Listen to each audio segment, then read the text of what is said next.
അസ്സലാമു അലൈക്കും വറഹ്മത്തുള്ളാഹി വബറകാത്ത്. അൽഹംദുലില്ലാ വസ്സലാത്തു വസ്സലാമു അല റസൂലില്ലാ വഅല ആലിഹി വസഹ്ബിഹി അജ്മഈൻ അമ്മാ ബഅദ്. ഏറെ പ്രിയങ്കരരായ പീസ് റേഡിയോ ആരോഗ്യ വിചാരം ശ്രോതാക്കളെ, നമ്മൾ മുമ്പ് ഫസ്റ്റ് എയ്ഡ് അഥവാ പ്രഥമ ശുശ്രൂഷ എന്ന വിഷയത്തിൽ ഒരു എപ്പിസോഡ് ചെയ്തിരുന്നു. ഇൻഷാ അല്ലാഹ് അതിൻ്റെ തുടർച്ചയായി അതിൻ്റെ രണ്ടാം ഭാഗമാണ് ഇന്ന് നമ്മൾ ഇവിടെ ചെയ്യാൻ ഉദ്ദേശിക്കുന്നത്.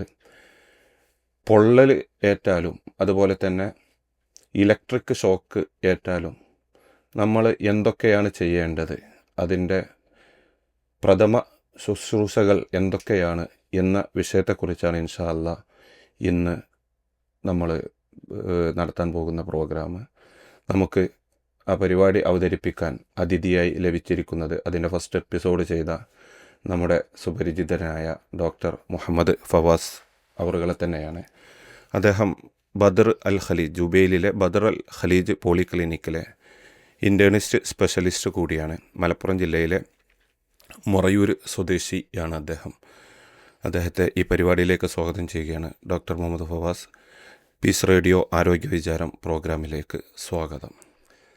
അപ്പോൾ നമ്മൾ ഇൻഷാ അല്ലാഹ് ഇന്ന് ചർച്ച ചെയ്യുന്നത് പൊള്ളലേറ്റാൽ നമ്മൾ ചെയ്യേണ്ട നടപടികൾ, അതുപോലെ തന്നെ ഇലക്ട്രിക് ഷോക്ക് വന്നാൽ എന്തൊക്കെ ചെയ്യണം എന്നുള്ളതാണ്. അപ്പോൾ എന്താണ് ഈ പൊള്ളലേൽക്കുക എന്നത്, എന്താണ് യഥാർത്ഥത്തിൽ, എന്താണ് ഈ പൊള്ളൽ എന്നുള്ളത് ഒന്ന് വിശദീകരിച്ച് തുടങ്ങിയാൽ നന്നായിരിക്കുമെന്ന് വിചാരിക്കുന്നു. പൊള്ളൽ എന്ന് പറയുമ്പോൾ അതിൻ്റെ ഡെഫിനിഷൻ എന്ന് പറഞ്ഞു കഴിഞ്ഞാൽ, നമ്മുടെ ഒരു പൊള്ളൽ, ചൂട് നമ്മുടെ ശരീരത്തിൽ ഏറ്റു കഴിഞ്ഞാൽ നമ്മുടെ തൊലി അതുപോലെ താഴെയുള്ള ടിഷ്യൂസ്, അതിൽ ഉണ്ടാകുന്ന ഇമ്പാക്റ്റ്, അത് ആ ചൂട് കൊണ്ട് എന്തെല്ലാമാണ് ഇതിൻ്റെ എഫക്റ്റ് വരുന്നത് എന്നുള്ളതാണ് പൊള്ളൽ എന്നുള്ള ഡെഫിനേഷൻസിന് വേണ്ടി പറയാം. ഓക്കെ. അപ്പം പല ടൈപ്സ് ഉണ്ട് പൊള്ളലുകൾ. അപ്പോൾ ആ ടൈപ്സ് എന്തൊക്കെ, ഏതൊക്കെ രൂപത്തിലുള്ള പൊള്ളലുകളാണ് എന്നുള്ളതെന്ന് നിങ്ങൾ പറഞ്ഞാൽ നന്നായിരിക്കുന്നു. അതെ, ഈ ടൈപ്സ് നമുക്ക് ശരിക്കും 2 ക്ലാസിഫിക്കേഷനാണ് പൊള്ളലുള്ളത്. ഒന്ന് അതിൻ്റെ സിവിയറിറ്റി അനുസരിച്ച്, എത്രത്തോളം സീരിയസ് ആണ് എന്നുള്ള സിവിയറിറ്റി അനുസരിച്ചുള്ള ക്ലാസിഫിക്കേഷനുണ്ട്. രണ്ടാമത്തെ അതിൻ്റെ കാരണങ്ങൾ ബേസ് ചെയ്തിട്ടുള്ള ക്ലാസിഫിക്കേഷനുണ്ട്. അപ്പം സിവിയറിറ്റി വെച്ച് പറയുകയാണെങ്കിൽ 4 ഡിഗ്രിയാണ്. ഇത് പറയുന്നതിന് മുമ്പായിട്ട് ഞാൻ ഈ തൊലിയുടെ ഒരു സ്ട്രക്ചർ പറയാം. തൊലി എന്ന് പറയുന്നത് നമ്മുടെ സ്കിന്ന് 2 ലെയറായിട്ട് കൺസിഡർ ചെയ്യാം. മുകളിലത് എപ്പിഡെർമിസ് എന്നുള്ള ലെയറും താഴെയുള്ള ഡെർമിസ് എന്നുള്ള ലെയറും. ഇത് 2 കൂടുമ്പോഴാണ് നമ്മൾ സ്കിന്നായിട്ട് വരുന്നത്. അപ്പം ഇനി ക്ലാസിഫിക്കേഷനിലേക്ക് വരാം.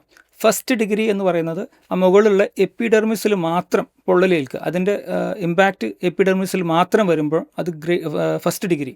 ഇനി സെക്കൻഡ് ഡിഗ്രി എന്ന് പറയുന്ന ബേൺസ് ഈ എപ്പിഡെർമിസും താഴെയുള്ള ഡെർമിസിൻ്റെ ഒരു ചെറിയൊരു ഭാഗം മാത്രം, അങ്ങനെ ഉൾപ്പെടുമ്പം സെക്കൻഡ് ഡിഗ്രി ബേൺസ് എന്ന് പറയും. മൂന്നാമത്തെ തേർഡ് ഡിഗ്രി എന്ന് പറയുന്നത് എപ്പിഡെർമിസും താഴെയുള്ള ഡെർമിസും മുഴുവനായും ഫുള്ളായിട്ടും അതിൽ ബാധിച്ചിട്ടുണ്ടാവും. ഫോർത്ത് ഡിഗ്രി എന്ന് പറഞ്ഞാൽ ഈ സ്കിന്നിൻ്റെ ലെയർ കഴിഞ്ഞു, അതായത് എപ്പിഡെർമിസും ഡെർമിസും കഴിഞ്ഞു, ഇനി താഴെയുള്ള മസിലുകൾക്കും എല്ലിനെയും ബാധിക്കുമ്പോഴാണ് ഫോർത്ത് ഡിഗ്രി എന്ന് പറയുന്നത്. ഈ ഒരു ക്ലാസിഫിക്കേഷൻ്റെ ബേസിൽ നമ്മൾ ചികിത്സയ്ക്കും വ്യത്യാസമുണ്ട്, അതുകൊണ്ടാണ് അങ്ങനെ ക്ലാസിഫൈ ചെയ്ത് വെച്ചിരിക്കുന്നത്.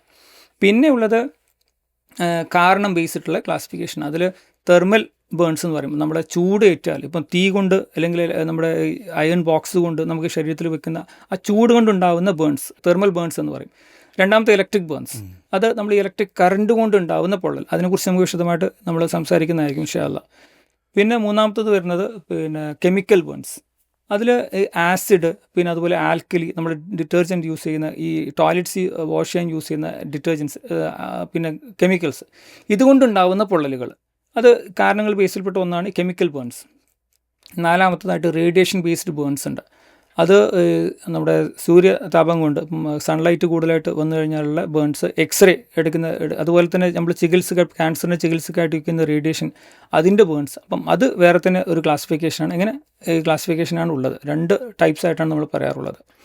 അപ്പം അതിൻ്റെ ടൈപ്സ് നമ്മൾ വിശദീകരിച്ചു. അപ്പോൾ നമ്മളിങ്ങനെ പൊള്ളലേറ്റൊരാൾക്ക് നമ്മൾ എന്താണ് ചെയ്യേണ്ടത് ശരിക്കും? ആദ്യമായിട്ട് തുടക്കം പൊള്ളലേറ്റിൽ ആദ്യമായിട്ട് ചെയ്യേണ്ടത് നമ്മുടെ അതിൻ്റെ സോഴ്സിൽ നിന്ന് ആ വ്യക്തിയെ മാറ്റി നിർത്തുക എന്നുള്ളതാണ്.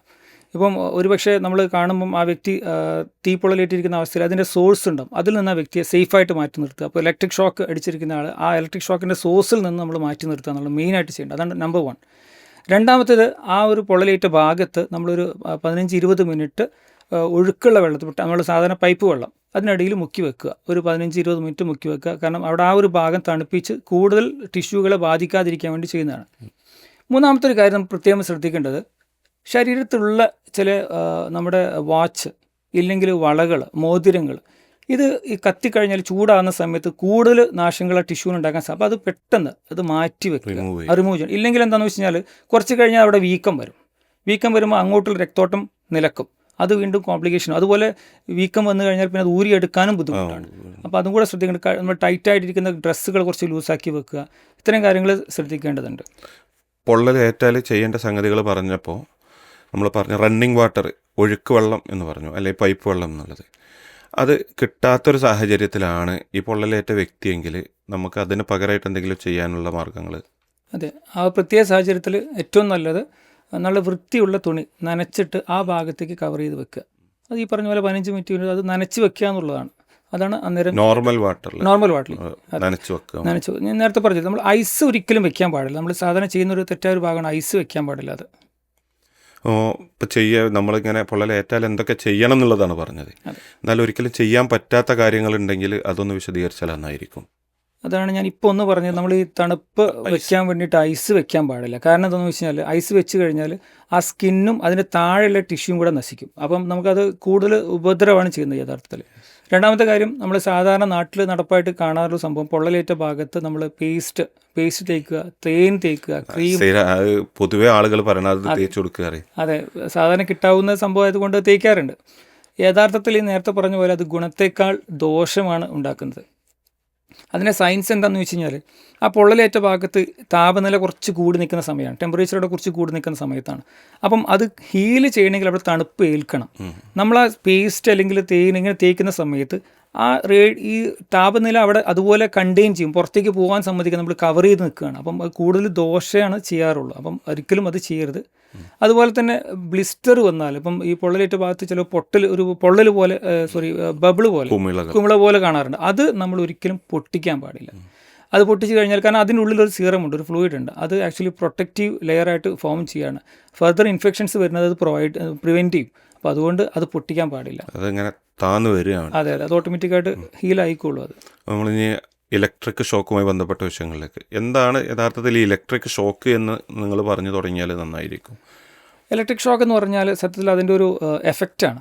നമ്മുടെ ബോഡിയിലൂടെ കറണ്ട് പാസ് ചെയ്യുമ്പം നമ്മുടെ ബോഡി അതിന് ഏത് രീതിയിൽ റിയാക്ഷൻ വരുത്തുന്നു, ഏത് രീതിയിൽ റിയാക്ഷൻ ഉണ്ട്, മാറ്റങ്ങൾ എന്തൊക്കെയാണെന്നുള്ളതാണ് ഇലക്ട്രിക് ഷോക്ക് എന്ന് പറഞ്ഞത്. ഉദാഹരണത്തിന് ശരീരത്തിലൂടെ കടന്ന് പോകുമ്പോൾ നമ്മുടെ ഹാർട്ടിനെ ഏത് രീതിയിൽ ബാധിക്കുന്നു, അത് ഒരു ഇലക്ട്രിക് ഷോക്കായിട്ട് കൺസിഡർ ചെയ്യാം.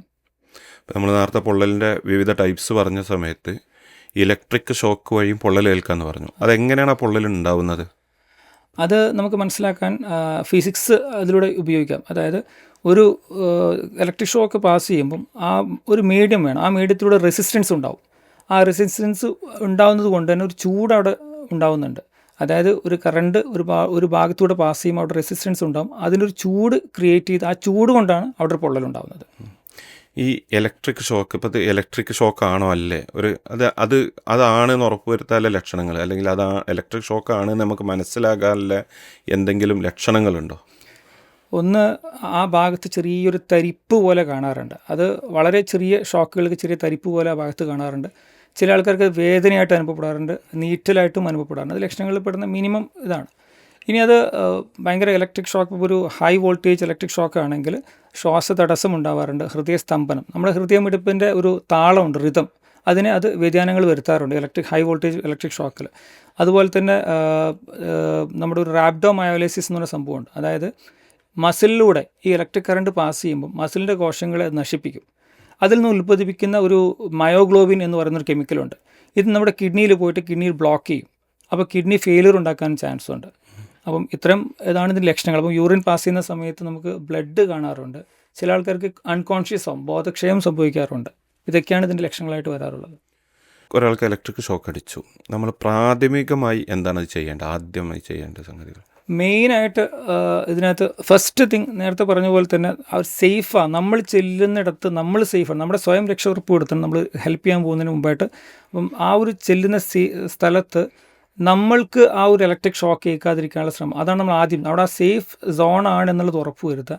രണ്ടാമത് ആ വ്യക്തിയെ അതിൻ്റെ സ്രോതസ്സിൽ നിന്ന് സോഴ്സിൽ നിന്ന് മാറ്റി നിർത്തുക എന്നുള്ളതാണ് മെയിനായിട്ട്. ഇപ്പോൾ ഇലക്ട്രിക് ഷോക്ക് അടിക്കുന്ന ആൾ നമ്മൾ ഉടനെ കണ്ടു കഴിഞ്ഞാൽ കയറി അങ്ങ് നമ്മൾ കൈകൊണ്ട് ബെയർ ഹാൻഡ്സ് പോയിട്ട് രക്ഷിക്കാൻ പാടില്ല. അപ്പോൾ അവിടെ നമ്മൾ സേഫ് ആണെന്നുള്ളത് ഉറപ്പ് വരുത്തുക. രണ്ടാമത് ആ സ്രോതസ് നമ്മൾ മാറ്റണം എന്നുള്ള ഉദ്ദേശം കൂടെ നമ്മൾ മനസ്സിൽ വെക്കണം.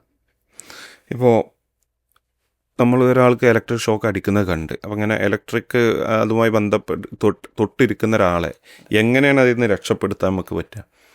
ഈ ഒരു സാഹചര്യത്തിൽ നമ്മൾ ശ്രദ്ധിക്കേണ്ടത് ആ ഒരു ഇലക്ട്രിസിറ്റി അവിടെ പാസ് ചെയ്തുകൊണ്ടിരിക്കുകയാണ്, നമ്മൾ വ്യക്തിയെ കണ്ടുകൊണ്ടിരിക്കുകയാണ്. അപ്പോൾ ആ ഒരു സ്രോതസ് മാറ്റണമെങ്കിൽ നമ്മൾ ഒരിക്കലും നേരത്തെ പറഞ്ഞ പോലെ ബെയർ ഹാൻഡ്സ് കൊണ്ടോ അല്ലെങ്കിൽ മെറ്റൽ ഇതുകൊണ്ടോ ആൾ മാറ്റാൻ ശ്രമിക്കരുത്.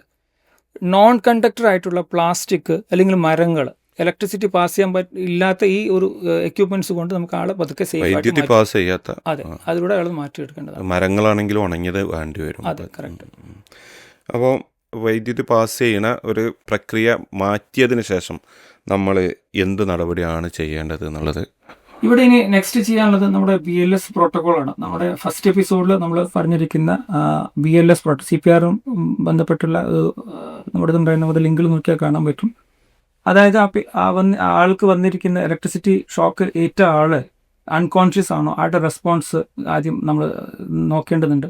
അത് കഴിഞ്ഞ് ആൾ ശ്വാസം എടുക്കുന്നുണ്ടോ, സർക്കുലേഷൻസ് കാര്യങ്ങൾ, ആ BLS ഡോക്ടേഴ്സ് ക്യാബ് എന്നുള്ള കോഡിൽ നമ്മൾ മുന്നോട്ട് പോവുക. ആ സമയത്ത് ശ്വാസകോശം ആൾ ഇല്ല, അതിലെന്തെങ്കിലും ബ്രീത്തിങ് ഇല്ല, അല്ലെങ്കിൽ പൾസ് നിന്നുപോയി, അങ്ങനത്തെ അവസ്ഥയിൽ നമ്മൾ CPR മുന്നോട്ട് പോകേണ്ടി വരും. ഇതാണ് ഫസ്റ്റ് ചെയ്യേണ്ട കാര്യങ്ങൾ അവിടെ. നമ്മൾ ഇലക്ട്രിക് ഷോക്ക് അടിച്ചാലും പൊള്ളൽ വരും എന്ന് പറഞ്ഞു. ആ പൊള്ളൽ നമ്മൾ എങ്ങനെ കൈകാര്യം ചെയ്യും? അത് സെയിം നമ്മൾ ബേൺസിൽ വന്നിരിക്കുന്ന അതേ ഒരു പ്രോട്ടോകോൾ തന്നെയാണ് ഇവിടെയും യൂസ് ചെയ്യേണ്ടത്. ഒരു 15-20 മിനിറ്റ് റണ്ണിങ് വാട്ടറിൽ ആ ഭാഗം തണുപ്പിക്കുക എന്നുള്ളതാണ് മെയിനായിട്ടുള്ള പ്രോട്ടോകോൾ. പിന്നെ അവിടെ ഹെവി ആയിട്ട് നമുക്ക് ഹോസ്പിറ്റലിൽ എത്താൻ ടൈമുണ്ട്. കൂടുതൽ ദൂരമുള്ള സ്ഥലങ്ങളാണ് എങ്കിൽ ഹെവി ഒരു ഇഞ്ചുറിയൊക്കെ ഉള്ള സ്ഥലത്താണെന്നുണ്ടെങ്കിൽ നമ്മൾ ആൻറ്റിസെപ്റ്റിക് ലോഷൻസ് എന്തെങ്കിലും വെച്ചിട്ട് നമ്മൾ നേരെ ഹോസ്പിറ്റലിലേക്ക് എത്തിക്കുക എന്നുള്ളതാണ് ചെയ്യേണ്ടത്. നമ്മളൊരാൾ ഷോക്ക് അടിച്ചു, പ്രാഥമികമായി നമ്മൾ ചെയ്യേണ്ട സംഗതികളൊക്കെ ചെയ്ത് കഴിഞ്ഞിട്ട് നമ്മൾ ഹോസ്പിറ്റലിൽ കൊണ്ടുപോകേണ്ടത് ഏത് സമയത്താണ്, എപ്പോഴാണ്, എന്തൊക്കെ നടപടികൾ കഴിഞ്ഞിട്ട്? അത് മെയിനായിട്ട് ഒന്ന് ഹൈ വോൾട്ടേജ് ഇഞ്ചുറി എന്ന് പറയും. അത് അത്രയും വാസ്റ്റായിട്ട് ഇഞ്ചുറി സംഭവിക്കും, മസിലുകളെല്ലാം ബാധിച്ച് എല്ലുകളെല്ലാം ബാധിച്ചിട്ടുണ്ടെങ്കിൽ അത് നമ്മൾ എന്തായാലും ഹോസ്പിറ്റലിലേക്ക് എത്തിക്കേണ്ടതാണ്. അതുപോലെ തന്നെ ഒരു ഇലക്ട്രിക് ഷോക്ക് ഏറ്റു ഒരാൾ ബോധക്ഷയം സംഭവിച്ചു, ആൾ അൺകോൺഷ്യസ് ആയിട്ടിരിക്കുന്ന അവസ്ഥയിലാണെങ്കിൽ ആൾ എന്തായാലും ഹോസ്പിറ്റലിലേക്ക് എത്തിക്കേണ്ടതുണ്ട്. ഹൃദയമിടിപ്പിൻ്റെ താളമുണ്ട്, റിതം മാറിക്കഴിഞ്ഞാൽ അവരെ ഹോസ്പിറ്റലിലേക്ക് എത്തിക്കേണ്ടതുണ്ട്. അതുപോലെ നേരത്തെ പറഞ്ഞ ഒരു കോംപ്ലിക്കേഷനാണ് റാബ്ഡോമയോലിസിസ്, നമ്മൾ കിഡ്നി ഫെയിൽ വരെ ആകാം. അപ്പോൾ യൂറിനിൽ പാസ് ചെയ്യുമ്പോൾ ബ്ലഡ് പോലെ എന്തെങ്കിലും നമ്മൾ കാണുന്നുണ്ടെങ്കിൽ അവരെയും നമ്മൾ ഹോസ്പിറ്റലിലേക്ക്, അപ്പോൾ ഇത്രയും സീരിയസ് കോംപ്ലിക്കേഷൻസ് ഉള്ള ആൾക്കാരെ ഉടനെ തന്നെ ഹോസ്പിറ്റലിലേക്ക് എത്തിക്കേണ്ടതാണ്. അപ്പോൾ നമുക്ക് തൽക്കാലം ഈ ഒരു എപ്പിസോഡ് ഇവിടെ അവസാനിപ്പിക്കാം. ജസാക്കുമുല്ലാഹു ഖൈറ. അപ്പോൾ പ്രിയപ്പെട്ട ആരോഗ്യ വിചാരം ശ്രോതാക്കളെ, നമ്മൾ പൊള്ളലേറ്റാലും അതുപോലെ തന്നെ ഇലക്ട്രിക് ഷോക്ക് അടിച്ചാലും നമ്മൾ പ്രാഥമികമായി ചെയ്യേണ്ട കാര്യങ്ങളെക്കുറിച്ചാണ് ഇൻഷാ അല്ലാഹ് ഡോക്ടർ മുഹമ്മദ് ഫവാസ് ഇവിടെ വിശദീകരിച്ചത്. അള്ളാഹു അദ്ദേഹത്തിന് തക്കതായ പ്രതിഫലം നൽകട്ടെ എന്ന് പ്രാർത്ഥിക്കുകയാണ്. ഇങ്ങനത്തെ സാഹചര്യങ്ങളൊക്കെ നേരിടേണ്ടി വരുമ്പോൾ നമുക്കെല്ലാവർക്കും ഇത് ഉപകാരപ്പെടുത്താൻ സാധിക്കട്ടെ എന്ന് ആത്മാർത്ഥമായി പ്രാർത്ഥിക്കുകയാണ്. ഈ ഒരു പരിപാടി ശ്രവിച്ച എല്ലാവർക്കും പീസ് റേഡിയോയുടെ ദമാം സ്റ്റുഡിയോയുടെ കൃതജ്ഞത അറിയിക്കുകയാണ്. ഈ പരിപാടി, ഈ ഒരു എപ്പിസോഡ് ഇവിടെ അവസാനിപ്പിക്കുകയാണ്. ഇൻഷാ അല്ലാഹ് ഇതിൻ്റെ 3ാമത്തെ എപ്പിസോഡുമായി ഇൻഷാ അല്ലാഹ് നമുക്ക് വീണ്ടും കാണാം. വആഖിറു ദഅവാന അനിൽ ഹംദുലില്ലാഹി റബ്ബിൽ ആലമീൻ. അസ്സലാമു അലൈക്കും വറഹ്മത്തുള്ളാഹി വബറകാതുഹു.